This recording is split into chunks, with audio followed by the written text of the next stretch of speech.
وأصحابه أجمعين ومن تبعهم بإحسان إلى يوم الدين أما بعد. قال الله تعالى: اقرأ باسم ربك الذي خلق يا رب صل وسلم دائما أبدا على حبيبك خير النبي الأمين يا رب صل على المختار بالمرسلين والحلال فبالعرب المعجمين اللهم صل على محمد كلما ذكره الذاكرون وصل على محمد كلما غفل عن ذكره الغافلون.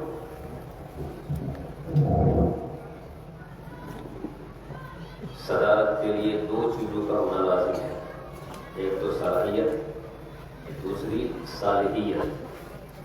دونوں چیزوں سے محروم ہے.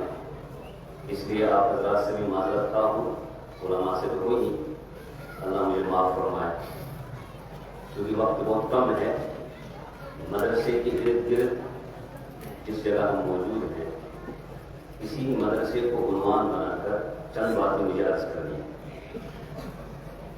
لیکن اس سے پہلے یہ ذہن میں رکھنا ہے کہ ان باتوں کو سننے کے بعد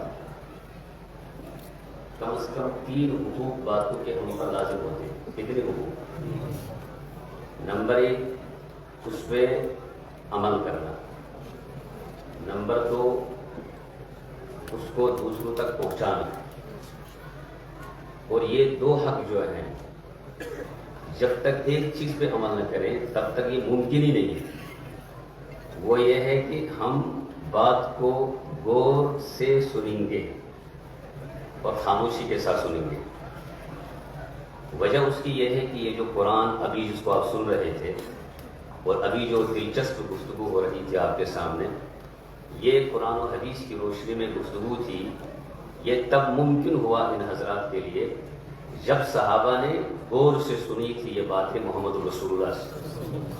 اگر یہ صحابہ کرام غور و فکر کے ساتھ نہیں سنتے، دلچسپی کے ساتھ نہیں سنتے، شاید آج یہ ممکن نہیں ہوتا کہ قرآن اور حدیث کے نام پر آپ اور ہم ایک جگہ جمع ہوتے. یہ ممکن نہیں ہوتا. یہ تو صحابہ کرام کی قربانیاں ہیں، احسان ہے ان کا ہم پر کہ انہوں نے ایک ایک بات آپ تک ہم تک پہنچائی. میں اس کی مثال دیتا ہوں. کتنا احتیاط تھا. یہ صحابہ کی بات نہیں کر رہا ہوں، میں اپنے اکابر کی بات کر رہا ہوں.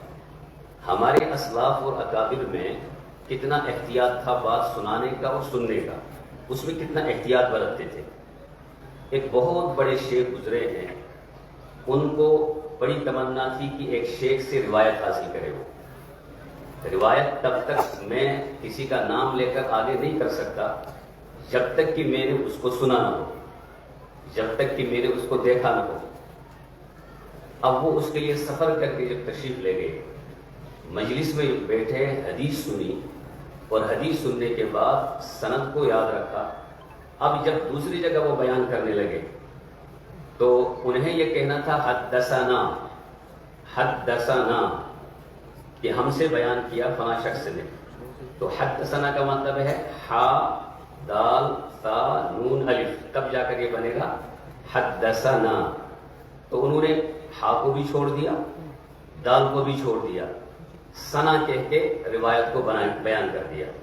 اب یہ سنا کہہ کے جب روایت کو بیان کیا، طلبہ نے اور سامنے جو شیوخ بیٹھے تھے انہوں نے کہا حضرت آپ سے غلطی ہو رہی ہے، آپ حدثنا کو مخفف کر رہے ہیں، 2 جملوں کو ہی چھوڑ رہے ہیں، غلطی ہو رہی ہے آپ سے. انہوں نے فرمایا کہ غلطی نہیں ہو رہی ہے. جب میں اس شیخ کی مجلس میں گیا تھا، جس وقت جانے کے بعد میں بیٹھا، میرے بیٹھنے سے پہلے لفظ حد جو ہے وہ کہہ چکے تھے. میں نے لفظ حد اپنے کانوں سے نہیں سنا ہے. اگر میں لفظ حد کے ساتھ حدثنا کہہ کر روایت کو بیان کروں تو اس روایت کے اندر میری طرف سے جھوٹ شامل ہو، اور جب جھوٹ شامل ہوگا تو یہ روایت اصولی طور پر قابل قبول نہیں ہوگی. میں نہیں چاہتا ہوں کہ میری وجہ سے دین کے اندر کوئی ایسی بات آ جائے جس کی وجہ سے دین مشکوک ہو جائے. السلام علیکم ورحمۃ اللہ. حضرت کا بیان 2-3 پارٹوں میں کر دیا جائے گا. اس کا بیان بہت لمبا ہے. آپ ہمارے چینل پر بنے رہے اور ہمارے چینل کو سبسکرائب کریں، ویڈیو کو زیادہ سے زیادہ شیئر کریں. السلام علیکم ورحمۃ اللہ وبرکاتہ.